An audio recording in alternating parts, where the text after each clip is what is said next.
আসসালামু আলাইকুম। Freelancer for YouTube চ্যানেলের পক্ষ থেকে আপনাদের জানাই সবাইকে স্বাগতম।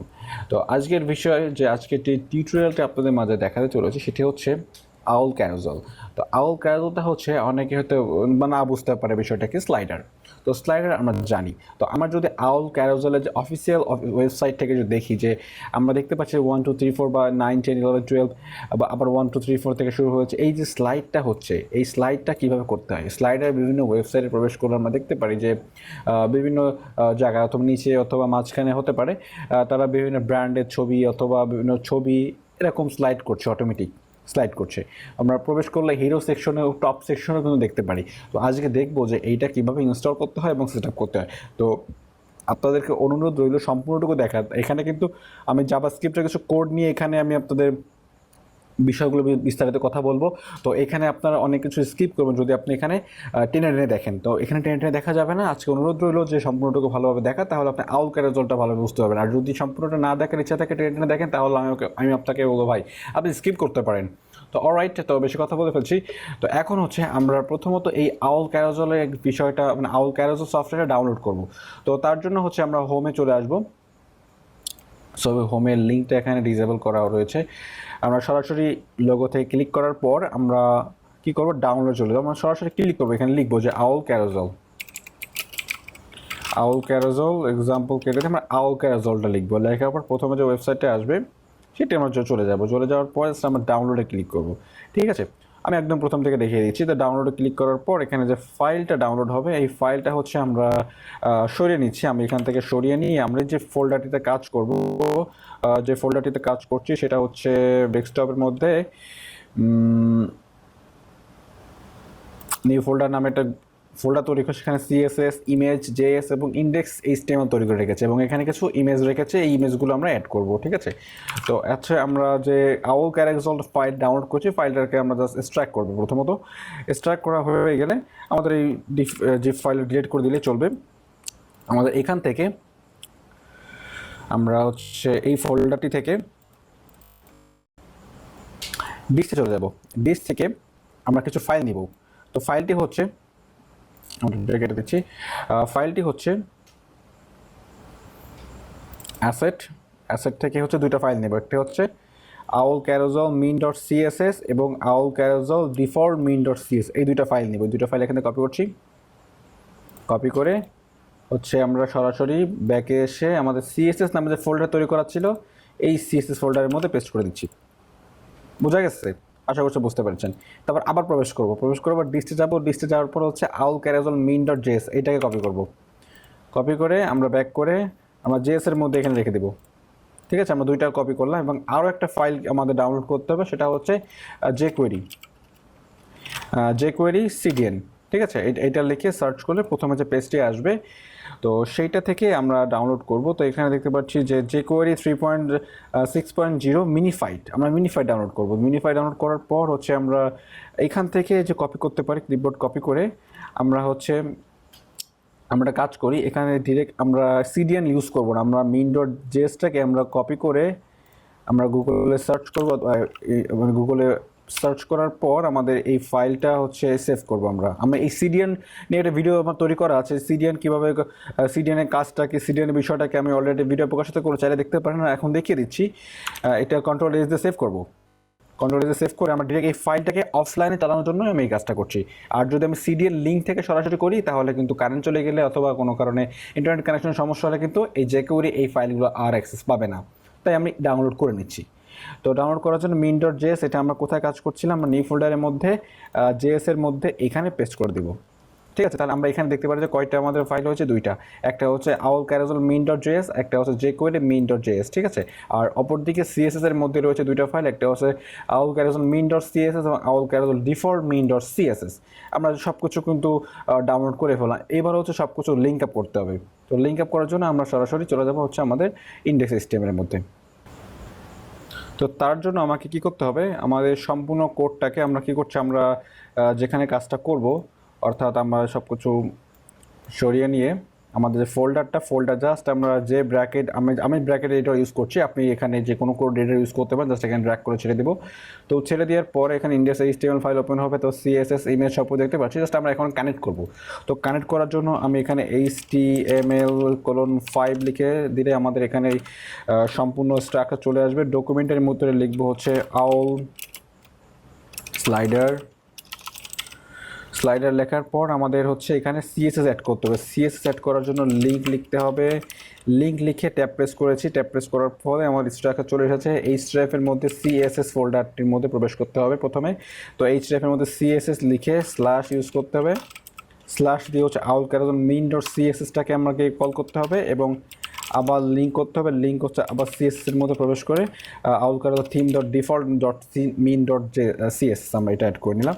তো এখানে আমাদের যে স্টাইল CSS অ্যাড করার প্রয়োজন পড়বে না, কারণ আপনাদের স্টাইল CSS অ্যাড করবেন, কারণ আজকে টিউটোরিয়াল হতে শুধুমাত্র owlCarousel-এর বিষয়ের উপরে। owlCarousel-টা কীভাবে অ্যাক্টিভেট করে, owlCarousel কীভাবে সেট আপ করে, owlCarousel কীভাবে চালায় সেটা দেখবো। আমরা এখানে কোনো ডিজাইনিং পার্ট দেখবো না আজকে। তো আবার এখানে হচ্ছে আমরা স্ক্রিপ্ট অ্যাড করবো। স্ক্রিপ্ট অ্যাড করবো সবসময় কোথায়? বডি-এর উপরে। আমরা কোনো সময় স্ক্রিপ্ট লিঙ্ক অথবা যে হেডে আমরা স্ক্রিপ্ট অ্যাড করবো না। এরকম লিঙ্ক যেখানে অ্যাড করেছি CSS উপরে অ্যাড করবো, কিন্তু কখনো স্ক্রিপ্ট আমরা উপরে অ্যাড করবো না। এর বিষয়ে একটা ছোট্ট একটা বিষয় রয়েছে, আমি আপনাদের এক্সপ্লেন করছি। স্ক্রিপ্ট ক্লোন দিয়ে আমি src লিখছি। src লিখে আমরা যদি এখানে JS ফোল্ডারের মধ্যে ঢুকি, JS ফোল্ডারের মধ্যে রয়েছে JS main.js, ঠিক আছে? আমরা এইটা কপি করেছি, মানে jQuery main.js। আমরা আবার স্ক্রিপ্ট লিখব src JS ফোল্ডারের মধ্যে আবার ঢুকে owlCarousel main.js, ঠিক আছে? তো আমরা হচ্ছে এইটা অ্যাড করে ফেললাম। এখন আমি আপনাকে বলি বিষয়টা কি, যে দেখুন আমরা যখন এইটা একটা ওয়েবসাইট, কিন্তু আমরা যদি এই ওয়েবসাইটে যদি এখন ওপেন করি, যদি এখন ওয়েবসাইটটা কিছুই দেখবো না, কারণ এটা একেবারে ব্ল্যাঙ্ক একটা ওয়েবসাইট। তো এখানে যদি আমরা সামান্য কিছু লিখি, যে ঠিক আছে, আমরা একটু লিখলাম, এখানে এখানে আমি একটা বিআর ট্যাগ দিচ্ছি আমি বোঝানোর জন্য।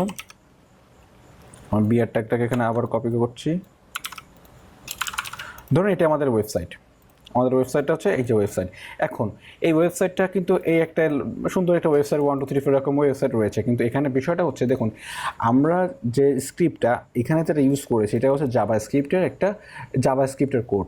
এখন জাভাস্ক্রিপ্টের কোড যদি আমরা উপরে ইউজ করি সেক্ষেত্রে সমস্যাটা কী হবে?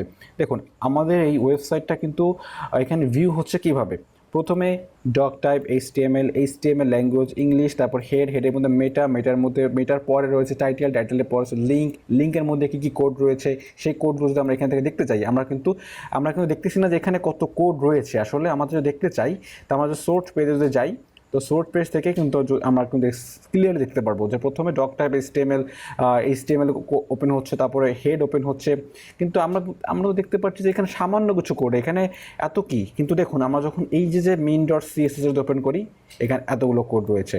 এইটা কিন্তু সে সম্পূর্ণ রিড করে কিন্তু আমাদের এত কিছু দেখাচ্ছে, ঠিক আছে?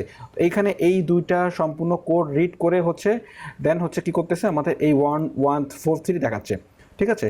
এখন যদি আমরা এই যে jQuery যদি ওপেন করি, jQuery দেখতে পাচ্ছি এখানে হাজার হাজার কোড। এখন যদি এই jQueryটা যদি আমরা উপরে ইউজ করি, সেক্ষেত্রে আমাদের যখন ওয়েবসাইটে হিউজ কোড আমরা লিখবো, হিউজ কোড লেখার পর jQuery একটা হিউজ কোড যদি প্রথমে jQuery হিউজ কোডটা যদি সে রিড করে আসে, তারপরে আমাদের কন্টেন্ট কিন্তু অবশ্যই পড়বে। কিন্তু তার আগে যদি এত কোড তাদের দেখিয়ে দিই, সেক্ষেত্রে কিন্তু আমাদের যে মেইন কন্টেন্ট কিন্তু ভিজিটরটা প্রথমে দেখবে না। দেখতে গেলে লোড হয়ে যাবে, অনেক সময় হবে কি যে আপনার ওয়েবসাইটটা ভারী হয়ে যাবে, সেক্ষেত্রে ওয়েবসাইট লোডিং স্পিডটা টাইম বেড়ে যাবে।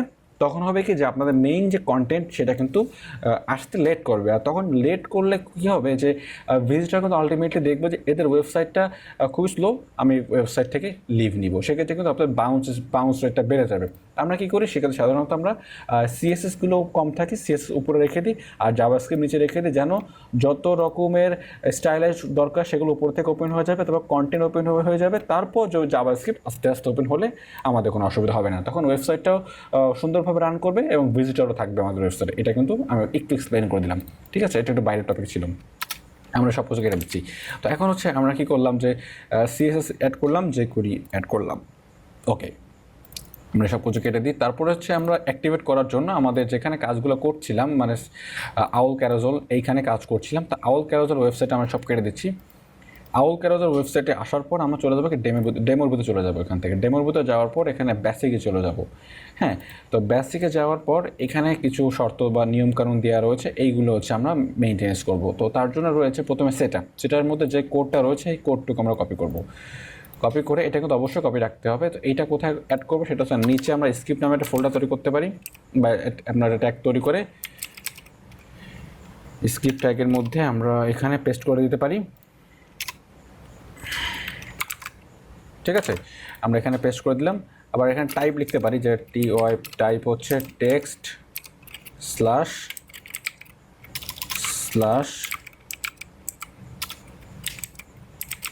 জাভাস্ক্রিপ্ট। ঠিক আছে, তাহলে এটা খুব সহজে বুঝে নিতে পারবে যে জাভাস্ক্রিপ্টের এটা টেক্সট। দেন হচ্ছে আমরা যে কাজটা করব, এখানে HTML দেওয়া রয়েছে, HTML এই সম্পূর্ণ কোডটা কপি করব। কপি করার পরে আমরা বডি এর নিচে পেস্ট করে দিব। দেখি এখন কী অবস্থা আমাদের ওয়েবসাইটে। তো দেখতে পাচ্ছি আমাদের এখানে দেখতে পাচ্ছি যে স্লাইডগুলো ওপেন হয়ে গেছে 1 2 3 4, এবং এখানে ন্যাভ রয়েছে, এখানে ডট রয়েছে। আমরা এইগুলো এখন কন্ট্রোল করা দেখি, তারপর হচ্ছে এখানে ইমেজ দিয়ে আমরা দেখব। ঠিক আছে, তো তার জন্য হচ্ছে আমরা এই ইমেজগুলোর পরিবর্তে আমরা একটা কাজ করতে পারি, অন্য ইমেজ রয়েছে আমার কাছে, ইমেজগুলো ইউজ করতে পারি। আচ্ছা ঠিক আছে, এই ইমেজগুলো চলবে, অসুবিধা নেই। আমরা এই ইমেজগুলো দেখি, সময় স্বল্পতার কারণে এখানে আমি অন্য ইমেজ দিয়ে চাইলে এখানে ইউজ করতে পারেন। ঠিক আছে, তো আমরা এখানে কন্ট্রোলগুলো করব। তো কন্ট্রোল হচ্ছে লুপ। এখানে লুপটা হচ্ছে যে আমরা এখানে দেখতে পাচ্ছি যে 12-এর পর 12 শেষ হয়ে গেছে, 12-এর পর আবার 1 2 3 4 শুরু হয়েছে, আবার 1 2 3 4 থেকে শেষ হয়, আবার যখন 12 এসছে তখন 12 থেকে আবার শুরু হচ্ছে। মানে একই জিনিস বারবার ঘুরছে, আর একই জিনিস বারবার ঘোরাকে বলা হয় লুপ। তো আমরা লুপটাকে বুঝে নিলাম। তারপর মার্জিন হচ্ছে ওপরে নিচে আমরা কিছু 10 পিক্সেল এখানে মার্জিন দেখতে পাচ্ছি, এখানে মার্জিন। তো মার্জিন জন্য এখানে মার্জিন ইউজ করছি। তারপর হচ্ছে ন্যাভ বিষয়টা আমি আপনাকে এখন বলছি। তো ন্যাভটা হচ্ছে যে আমরা যদি ওপেন করি, যে এই যে আমরা লেফট অ্যাঙ্গেল যে ব্র্যাকেট দেখতে পাচ্ছি, এটা হচ্ছে ন্যাভ। তো এই ন্যাভটাকে আমরা চাইলে রিমুভ করতে পারি, চাইলে কিন্তু রিমুভ করার জন্য এখানে ন্যাভ ফলস লিখবো। ন্যাভ ফলস লিখে দেখতে পাচ্ছি আমাদের, রিফ্রেশ করি, আমাদের ন্যাভটা এখন চলে গিয়েছে। ঠিক আছে, এবার যদি আমরা চাই ডট, এখানে যে ডট আইকনটা রয়েছে, এটা কিন্তু এইটা আমরা রিমুভ করে ফেলতে পারি। আমি দেখিয়ে দিলে আপনাদের দেখিয়ে দিচ্ছি, এখন রিমুভ করে দিচ্ছি। পরবর্তী আপনি চাইলে রাখতে পারেন, আপনি চাইলে কিন্তু রিমুভ করে দিতে পারেন। ঠিক আছে, আপনি ডট করার জন্য আপনি জাস্ট এখানে লিখবেন যে DOTS ডটস দিয়ে ক্লোন দিয়ে ফলস দিয়ে আপনি কমা ইউজ করবেন, অবশ্যই কমা ইউজ করবেন। তো দেখি আমাদের ডটটা আছে কিনা। দেখতে পাচ্ছেন ডটটা নেই, কিন্তু এখানে স্লাইড কিন্তু স্লাইড চলবে। তো এখন যদি আমরা এখানে ইমেজ অ্যাড করি, তো ইমেজ অ্যাড করার জন্য আমাদের ফোল্ডারে রয়েছে মাত্র 4টি ইমেজ। তো 4টি ইমেজ আমরা এখানে অ্যাড করবো। তার জন্য এখানে আমরা দেখতে পাচ্ছি যে অনেক আইটেম খোলা রয়েছে, এক একটি ইমেজের জন্য এক একটি আইটেম। দেখুন, আমরা যদি এই স্ট্রাকচারটি হালকা একটু বুঝি, যে আমরা এই যে ডিভটা শেষ হয়েছে, এই ডিভের শুরু এবং শেষের মধ্যে অবশ্যই এই ক্লাসের মধ্যে owlCarousel, এই যে ক্লাসটা এবং owlCarousel থিম, এই ক্লাসটা আপনাকে অবশ্যই ইউজ করতে হবে। আপনি যেখানে স্লাইডার ইউজ করেন না কেন, অসুবিধা নেই, কিন্তু আপনার যে এই ডিভের যে মাথা, এখানে যত ডিভ রয়েছে, যে ডিভের মাথা অথবা প্যারেন্ট ডিভ, তো প্যারেন্ট ডিভে হচ্ছে এখানে যেখানে মাথা, সেটা হচ্ছে সেইখানে আপনি ক্লাস অ্যাড করবেন owlCarousel এবং owlCarousel থিম। এটা কোথা থেকে পরিচালিত হচ্ছে এবং কোথা থেকে এটা কানেক্ট হচ্ছে, সেটা হচ্ছে দেখুন, আমরা স্ক্রিপ্টের মধ্যে owlCarousel এর মধ্যে যে একটা আমরা ক্লাস তৈরি করেছি, এই ক্লাসের মধ্যে যত রকম কোড করছি আমরা, এবং এই ক্লাস দিয়ে কিন্তু এই owlCarousel main.js এর মধ্যে যত রকম জাভাস্ক্রিপ্টের কোড আমরা লিখছিই না, সেগুলো জাস্ট এই একটা ক্লাসের মধ্যে কিন্তু ঢুকিয়ে দিয়েছে। সুতরাং আমাদের এই ক্লাসের নামটা এখানে হুবহু সেম থাকতে হবে। ঠিক আছে, আর হচ্ছে owlCarousel থিম। তো থিমের ভিতরে হচ্ছে আমরা এইখানে যে থিমটা তৈরি হচ্ছে, যে এই default.min.css এর মধ্যে এইখানে যে ক্লাসটা হচ্ছে, এই ক্লাসটা হচ্ছে এখান থেকে পরিচালিত হচ্ছে। তার মানে এখানে দুইটা ক্লাস, সেই দুইটা হচ্ছে জাভাস্ক্রিপ্ট থেকে আসছে, একটা আসছে CSS থেকে। ঠিক আছে, আর এখানে যে বিষয়টা রয়েছে আইটেম, প্রতিটা আইটেমের জন্য আপনি এখানে ডিভের মধ্যে ইমেজ ইউজ করেন, ডিভের মধ্যে আপনি টেক্সট ইউজ করেন, হেডিং ট্যাগ ইউজ করেন, অসুবিধা নেই। তবে এই ডিভটার মধ্যে প্রত্যেকটা আইটেমের ভিতরে ওরা সেভাবে জাভাস্ক্রিপ্টের কোডটি লিখেছে যে আইটেমের মধ্যে যাই থাকবে সেইটাকে স্লাইড করে দিবে। তো আমরা যদি এইগুলো একটা কেটে দিয়ে যদি এখানে আমরা ইমেজ অ্যাড করি, আইএমজি লিখে SRC লিখে ট্যাপ প্রেস করলাম, আর আইএমজি লিখে ট্যাপ প্রেস করলাম, SRC স্ট্রাকচারটা চলে আসে। তো এখানে হচ্ছে আইএমজি নামে একটা ফোল্ডার তৈরি করা আছে, তার মধ্যে হচ্ছে logo 1 নামে একটা ইমেজ রয়েছে। তো আমি সময় স্বল্পতার কারণে আমি এখানে সম্পূর্ণ কোডটাকে এখানে কপি করছি, মানে একই কাজ, এখানে ইমেজগুলো আমি পেস্ট করছি। জাস্ট আপনাকে বুঝিয়ে দিচ্ছি, এই যে আমি ইমেজগুলো জাস্ট অ্যাড করে নিলাম, আইটির মধ্যে ইমেজ এবং এই ইমেজ সময় স্বল্পতার কারণে আমি বারবার লিখলাম না। তো এইগুলো হচ্ছে আমরা অ্যাড করতে পারি। অল্টো ট্যাগের মধ্যে আপনি 1 2 3 4 লিখতে পারেন এবং এসইও করার জন্য এখানে চাইলে আপনার এসইও ট্যাগেও লিখতে পারেন, অসুবিধা নেই। তো আমরা প্রত্যেকটা আইটেমের ভিতরে ইমেজ অ্যাড করে নিলাম, ইমেজ 1, লোগো 2, লোগো 3, লোগো 4। ওকে, তো আমরা হচ্ছে দেখি যে আমাদের আউটপুটটা কী আসছে। আমরা যদি রিফ্রেশ করি আমরা দেখতে পাচ্ছি এখানে কিন্তু ইমেজগুলো আস্তে আস্তে কিন্তু স্লাইড হচ্ছে, ঠিক আছে। তো এবার হচ্ছে যদি কন্ট্রোল করে এখান থেকে যে কন্ট্রোলের জন্য আমরা লিখি, প্রথমে যদি লিখি যে অটো প্লে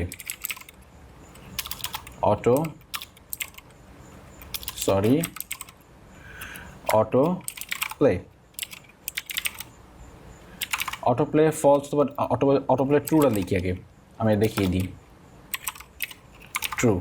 ট্রু লিখে হচ্ছে অবশ্যই আমাকে কমা ইউজ করতে হবে।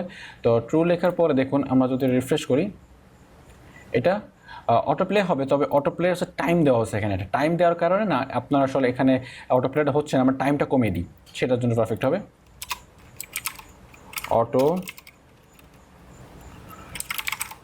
Auto play time out. অবশ্যই এখানে একটা জিনিস মেনটেন করবে। দেখুন আমি একটা কাজ করছি, আপনারা কি কেউ দেখেছেন? যদি দেখে দেখেন আসলে বুঝে নিয়ে বসে আসলে জাভাস্ক্রিপ্টের অনেক কিছু বুঝে বা সে জাভাস্ক্রিপ্টের বেসিক কনসেপ্ট তার কাছে আছে, কেউ যদি ধরতে পারে ভালো, আর না ধরতে পারলে বলে দিচ্ছি। দেখুন আমি অটো প্লে এখানে টাইমের টি কিন্তু বড়তে লিখেছি, এটা জাভাস্ক্রিপ্ট সিনট্যাক্স। জাভাস্ক্রিপ্টের আমরা এইভাবে জাভাস্ক্রিপ্টগুলো লিখি কিন্তু, ঠিক আছে। তো জাভাস্ক্রিপ্টে যদি প্রথমে আমরা ছোটো হাতে লেখা শুরু করি, ছোটো হাতের, তারপরে হচ্ছে জাভাস্ক্রিপ্টের একটা ওয়ার্ড শেষ হয়ে গেলে আমরা নেক্সট ওয়ার্ডটা শুরু করি হচ্ছে বড়তে দিয়ে, ঠিক আছে। তো আমরা এখানে বড়তে লিখেছি autoplay timeout 1000 that means 1 second, ঠিক আছে। আমরা যদি 5 সেকেন্ড চান 5000। ওকে, তো আমরা যদি এবার প্লে করি, রিফ্রেশ করি, দেখি দেখুন 1 সেকেন্ড পরপর কিন্তু একটি করে চেঞ্জ হচ্ছে, ঠিক আছে। আপনারা আশা করছি বুঝতে পেরেছেন। ওকে, তো এবার হচ্ছে আমরা চাইলে নিচে দেখুন যে ডটস ফলস করা আছে এবং রেসপন্সিভ বিষয়টা হচ্ছে যে যখন জিরো থাকবে, অর্থাৎ আমাদের স্ক্রিন যখন জিরো থাকবে তখন আইটেম একটা শো করবে, আর যখন 600 রেজুলেশন চলে যাবে তখন আইটেম 3টা শো করবে, এবং 1000 রেজুলেশন চলে গেলে তখন শো করবে হচ্ছে 5টা। তো এখন যদি আমাদের যে স্ক্রিন বর্তমানে যেটা রয়েছে এটা হচ্ছে 1000 পিক্সেলের রয়েছে বা 1000 এখানে রেজুলেশনে রয়েছে। তো আমরা যদি এটা কন্ট্রোল করে বলে দিই যে 1000-এ তুমি দেখাও মাত্র 3টা ছবি, 2টা ছবি, ঠিক আছে। তো তাহলে কি দেখাবে দেখি, আমরা রিফ্রেশ করি, 1000-এর মতো 2টা ছবি শো করছে এবং বাকিটা প্লে হচ্ছে। কিন্তু আমাদের ইমেজটা খুব ছোটো এবং লোগো ইমেজ, যার কারণে এটা ফেটে গিয়েছে। এখানে আপনার যে কোনো ভালো ইমেজ ইউজ করতে পারেন, আমি এখানে ভালো ইমেজ ইউজ করতে পারিনি কারণ আমি চাইছিলাম প্রথম দিকে অন্য ইমেজ ইউজ করতে, আসলে অসুবিধা নেই, সেরকম ভালো ইমেজ আমার কাছে ছিল না। তো যাই হোক, আমরা এই ইমেজগুলো হচ্ছে এইভাবে ইউজ করেছি। তো আমরা 1000-এর মধ্যে বলে দিয়েছি যে 2টা ইমেজ শো করবে। তো আমরা এখানে যদি বলি যে 1000-এর মধ্যে আমরা যদি চাই যে বলে 3টা ইমেজ শো করবে, তাহলে ঠিক এখানে যদি রিফ্রেশ করি তো 3টা ইমেজ শো করবে, কিন্তু দেখতে পাচ্ছি 3টা ইমেজ শো করছে, ঠিক আছে। তো এখানে 4টা দেওয়া থাকে। এটা রেসপন্সিভ বিষয়টা, যখন আমরা 1000 মানে কি, এখানে যখন এই ডিভাইসে আসবে, অর্থাৎ আমাদের যখন কম্পিউটার ডিভাইসে আসবে তখন এখানে 4টা শো করবে, যখন মোবাইল ডিভাইসে আসবে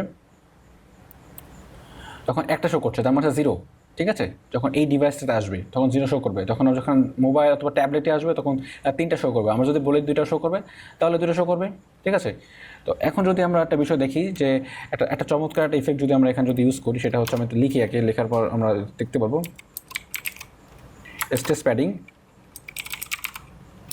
স্টেজ প্যাডিং যদি আমরা এখানে 50 দিয়ে দিই, প্যাডিং বলতে বোঝাচ্ছি আমি আপনাকে,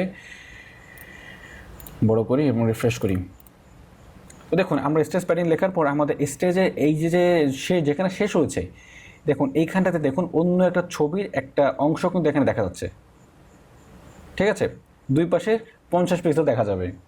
যে একটা যে নেক্সট যে ছবিটা আসছে, নেক্সট এই যে ভয়েসের ভিটা আসছে, দেখুন আমি যদি একটু ভালো করে দেখা যায়, প্রথমে হচ্ছে গ্লোবাল ফাইন্যান্স। তো গ্লোবাল ফাইন্যান্সের পরে যে আইকনটা রয়েছে এটি হচ্ছে যে আলফা, ঠিক আছে। আমরা এইটিকে যদি আমরা একটু পেছনের যে যদি দেখে ট্রাই করি, যে অর্ধেক কিন্তু এই যে আলফার যে লোগোটা, এই লোগোটা কিন্তু আগে শো করছে, এই 50 পিক্সেল দিয়েছে এখানে বলে। তো এই ছিল আজকের টিউটোরিয়ালটি, আশা করছি আপনাদের ভালো লেগেছে। ভালো লেগে থাকলে অবশ্যই আপনি সাবস্ক্রাইব করবেন, আর যারা অলরেডি সাবস্ক্রাইব করেছে তাদেরকে অসংখ্য ধন্যবাদ জানাই। আর অবশ্যই ভালো লাগে তো অবশ্যই লাইক করবেন, মূল্যবান মতামত থাকলে কমেন্ট করে জানাবেন। তো আজকে ভিডিওটি পর্যন্ত, পরবর্তী ভিডিও দেখার জন্য আমন্ত্রণ রইল। আসসালামু আলাইকুম।